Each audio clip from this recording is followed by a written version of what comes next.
So you don't need to have necessarily an injury to come and see you. Some No. people just come to see you because they want to keep their body in the best tip-top shape. Yeah? Yeah, which is a maintenance, deep tissue massage. Have I had a maintenance day, or did you notice things that I should be coming to you more regularly for? Yeah, you had a maintenance, but there was a few tight spots. I've got, Yeah, around the shoulders. a very stressful life, I Yeah. think, is the problem. Yeah, so stress brings on lots of things in the body. So when we're stressed, we're more tensed. Right. So I noticed a lot in your left shoulder coming across here when we was treating. Okay. So obviously you sit on the radio quite often, so you are quite rounded, and when you're sat for a Yeah. long time, you start to stoop. So, Yeah, I do, yeah. so it's opening up the pecs, the shoulders to alleviate the stress here. And then when we are stressed, we tend to walk round like this, Yeah, that's me. tense. I do feel a lot better since you did what you did to me, but we're going to get back into that in a bit. Tell me how you got started in this career, Jo. So I got started in this career. I used to do triathlons. I suffered with injuries myself. Right.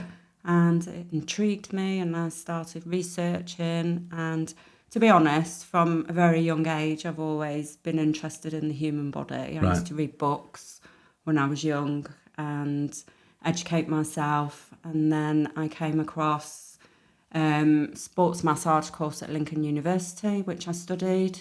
All right. And I really enjoyed it. So I wanted to learn more. So then I went into the injury side, and I went to Manchester and also did lots of training with Mr. John Gibbons, who's the body master at Oxford University.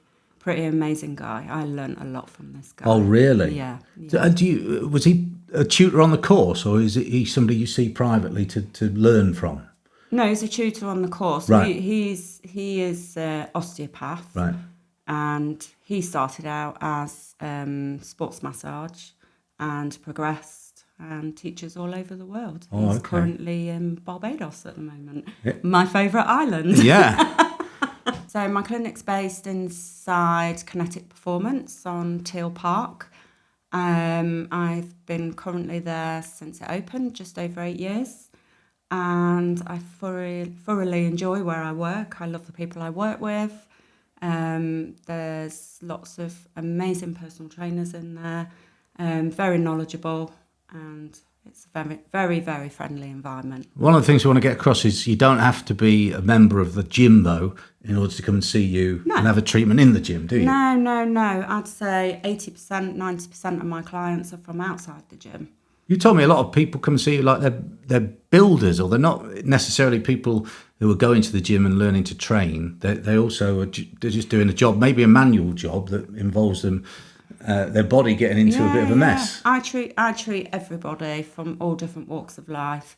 Doesn't matter what job you do, whether it's office based, in the trade, anything, drivers, anything. So if you're in pain, you're in pain, and the sooner you treat the pain, the quicker the pain's going to subside and you're going to feel a lot better. The longer you leave an injury or pain and you're not managing it, the longer you're going to have this problem. And then if it's back pain, neck pain, then you can end up with disc issues, because disc issues all come from tight muscles that push on the spine. Right. And I guess if people come for you for what you call a maintenance thing, they might not get to the point where they're in pain. You can sort them out as long as they come regular enough. Yeah, every 4 to 6 weeks I'd recommend. So in the summer you can go longer because blood's flowing around the body more easily because you're warm. When you're cold, it tends to trickle around the body, so the muscles shorten.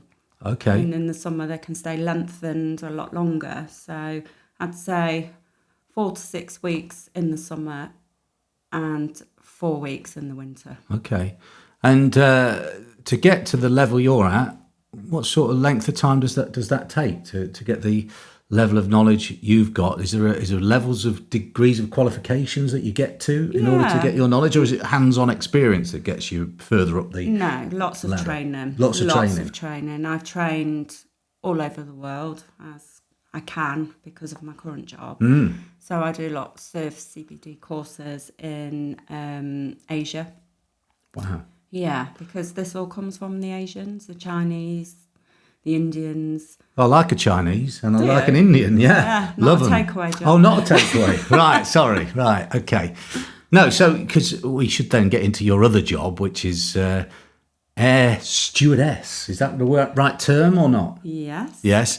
Stewardess. So did you do that before you did the fixing people? Yes. Did you? So I have been flying around the world for 27 years. Wow. Long time. Wow. And I work for the most loved airline. Oh, really? What, Ryanair? While you're on one of these long trips, you might go and do a course while you're over in a foreign country. Really? Yeah. To learn even more. Learn more, yeah. And what, they're just because the history of the techniques comes from there, they've got more knowledgeable people there? Yeah, it all comes from that side of the world. We're still learning in the Western world. The Asians are a lot more advanced than we are over here.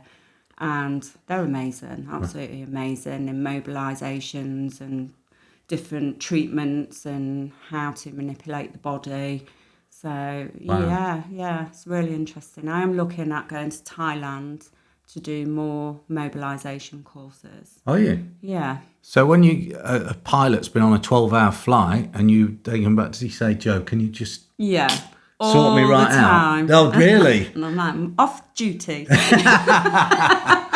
Quite right too. So talk about some of the things you did to me earlier. So we started off with maintenance, treatment. At this point, it felt amazing, by the way.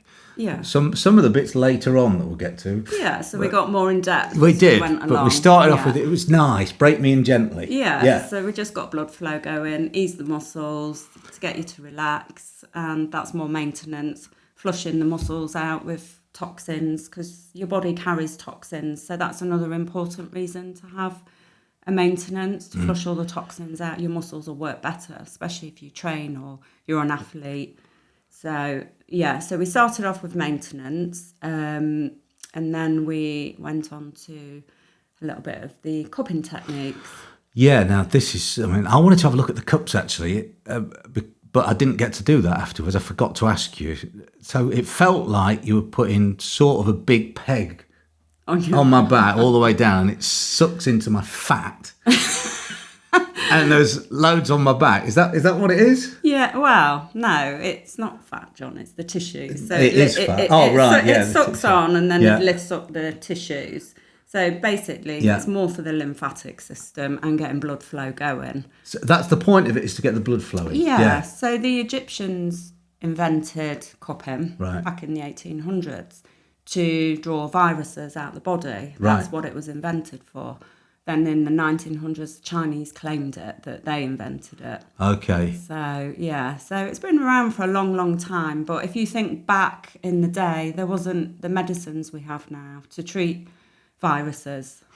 So Right. that's what it was originally invented for. But it's great for getting blood flow going and working around, drawing toxins up to the surface, and then drink plenty of water and flush the body out. Yes, people will see my back ended up with quite a few, what would you call them? Big blotches on it. Marks. Yeah. So that's just where the blood, the tissues have been sucked up into the cup, Sure. so it's drawing the blood up. Right. And will that get worse in the next few days? Will the toxins rise up or? Well, the toxins have risen, They've risen, so they're right. sat there now. So Okay. now you need to drink lots of water. Right. So you flush it all out. Okay. Flush all the toxins out. Can that water have alcohol in it as well, or No. ideally not? No, I because that's going to just know. dehydrate you. Just no. I was just checking. That's just an inquiry. Hot water. Yeah. Now, you told me about this earlier. Yeah. Hot water, not cold water. Joe, just to say, nobody drinks hot water. They do. Nobody. In Asia, everybody drinks hot water. Really? Because it's so good for the body. So cold water's good for thirst quenching. Yeah. And also good for hydrating. But when you drink cold water, it goes straight through the body. So not long, you're on the toilet, it's out. Yeah, still flushing.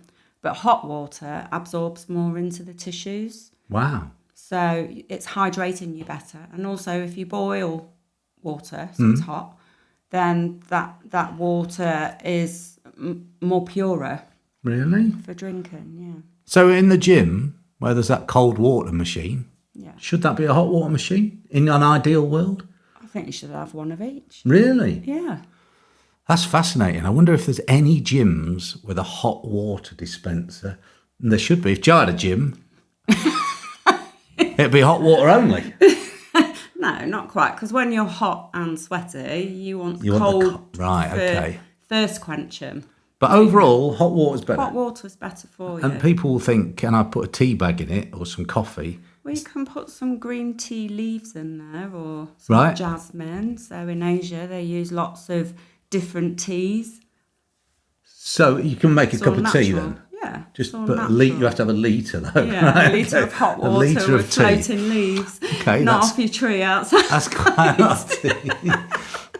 What other advice to people who just living like a normal life? Like you said, I was slouching a bit, and I think I do. I think it's probably because I'm tall and I want to get down a bit. Yeah, so when you was probably young and growing, you probably didn't like being tall. You might have been tall and gangly.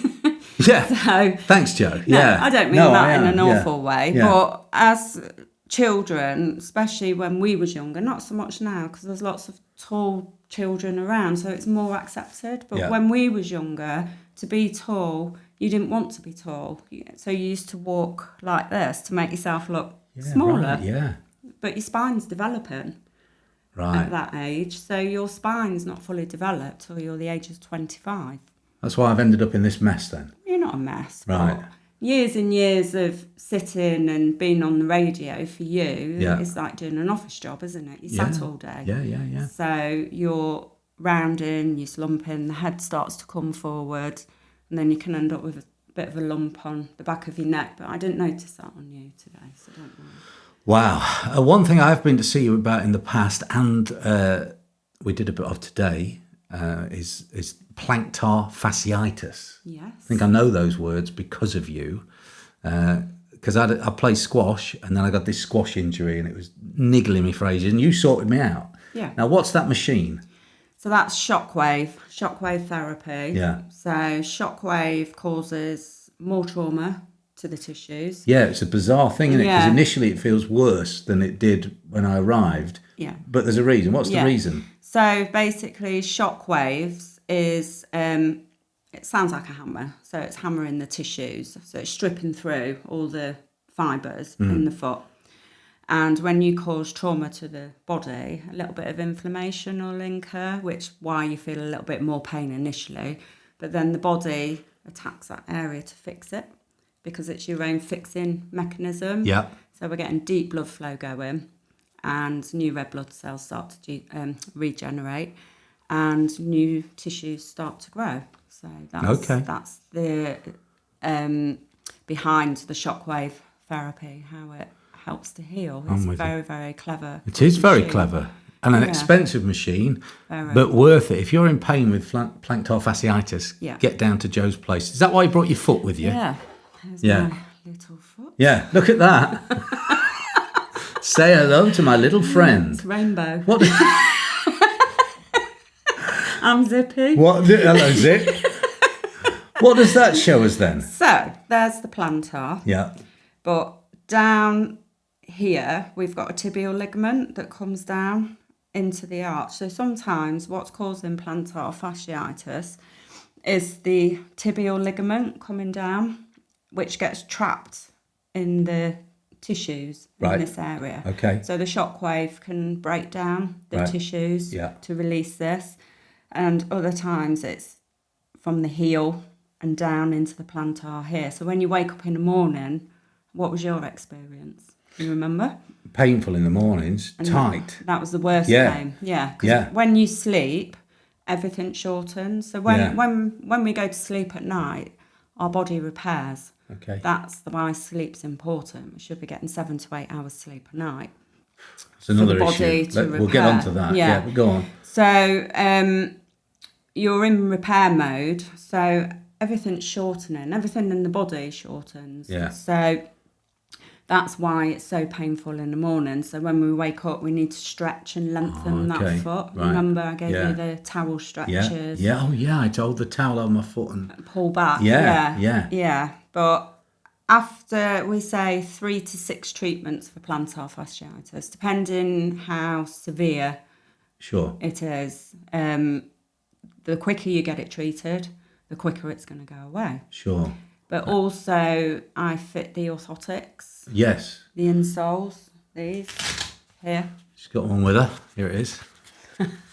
And these are specific to a person's foot shape, are they? Yeah. Yeah. Right. So, well, not at the moment, because Right. that's straight out of a packet. Yeah, But okay. the orthotic is heated on an oven in your shoe to 80 degrees. Okay. And then your foot implants Oh, okay. into the orthotic. So then And somebody would wear that in every pair of shoes that they wear. So you take your insole out and put this insole in. Yeah. But the arch is quite firm. Right. But also we can add bits on. Oh, So yeah. if That's you need far more. a further arch support, or Yeah. if you're pronating, we can lift the heel, or if you're suffering on the ball of the foot, Sure. we can. I don't think I'm pronating, but yeah. Yeah, so That's- there's lots of things we can do, but to be fair, we should all wear orthotics. Oh, really? Yeah, because shoes are generically made. Mm. It's not like the good old days when shoes were made to fit your foot. Right. You remember like the old cobblers? Yeah. So shoes now are mass produced, and people will sell you shoes that they've got high instep, but that's just paper mache. That's not going to last long. Right. After a few wears, that's going to break down. Okay. So you do need the orthotics for everyday life. So if you're flat-footed, you've got no arch support, so you need to lift that arch in the foot. Yeah. And if you're very high arched, then again, because your foot's doing that, so then you end up clawing. Okay, So then you need to support that because the arch becomes weak. But it's all in the heel that's taking the strain. Right. So that's why you end up with so much pain round here and into the plantar. You definitely know your stuff, and that definitely helped me. So if you're suffering with that plantar fasciitis, I really think it's a good thing. The shockwave and then some of those insoles. And the TECAR therapy. And TECAR therapy. TECAR. So the TECAR calms the inflammation down. That's the other thing you did to me. Yes. Yeah, so that's electrodes. Okay, yes, the electrodes. And how does that work? You put like a metal plate underneath me, didn't you? Yes, that's an earthen plate. Right. And then wherever we're working, the electrodes send through.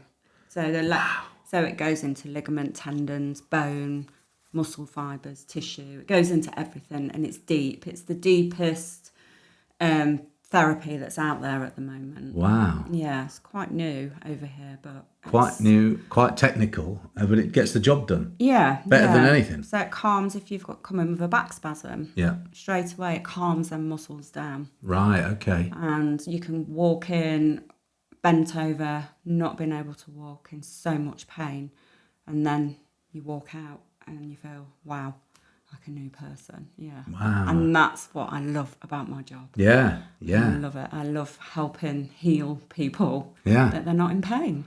Joe, tell me a bit about what's called hot and cold therapy. What's that referring to? So hot and cold therapy, do we use heat when we're in pain, or do we use cold? So most of my clients, I encourage them to use heat, because heat gets blood flow going. Right. So it's pumping the muscle with blood. If you put cold on a tight muscle, imagine an elastic band, and you pop it in the freezer, and then you pull that elastic band out and you pull that elastic band, what's it going to do?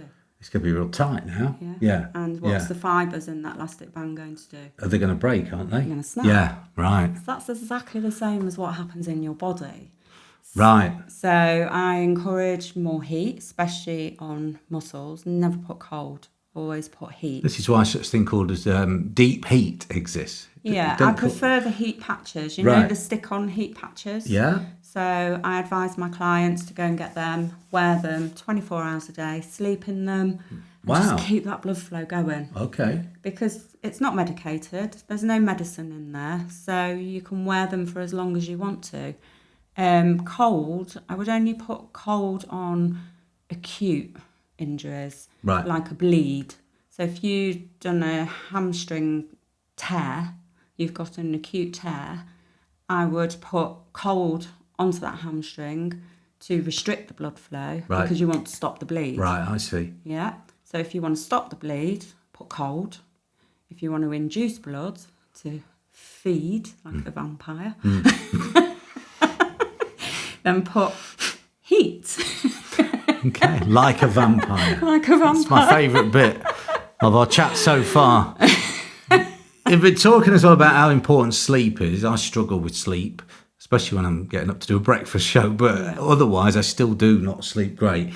You've been saying about pillows being pretty vital to helping with that, yeah? Yeah, so pillows. There's a lot of pillows on the market out there at the moment. I am, sorry, not a big fan of memory foam pillows. Right. I get so many clients coming in with neck pain. And it's because of those? And they can't move their heads. And straight away I say, do you sleep on a memory foam pillow? 90% of the time they say yes. Oh, really? And that's what's causing your problem, because they're too high, they're too hard, and you're sleeping like this. So when you sleep, I always advise my clients, I should have a share in these pillows, to buy, and again, they come from China. Right. The good old Chinese. Of course they do. And myself, spending 25 years in China over time, I've got to know a lot of the products and things that are on the market. But now you can get them on Amazon. There's one company called Mulberry Pillows. Okay. And they're silk-filled pillows from the silkworm. So in the winter, they keep you warm. And in the summer, they keep you cool. Okay. So my whole family's got them. They're amazing pillows. I'm going to look these up, get myself one. Yeah, and you can also get the silk-filled duvets. Right. And they're the same, keep you warm in winter, keep you cool in the summer. Okay. And they're so light, they're lovely. But going back to the pillows, we should sleep as flat as possible. So go back to caveman days. You're lucky if you got a piece of straw. Yeah. Or go back to when you're a baby and you're born. You don't have a pillow. So when you sleep, your body goes into the most relaxed mode and your body starts repairing. If you're sleeping like this, or you've got a wedge between your legs, you're firing them muscles all night long. So it's tightening. Oh. And that's what's happening.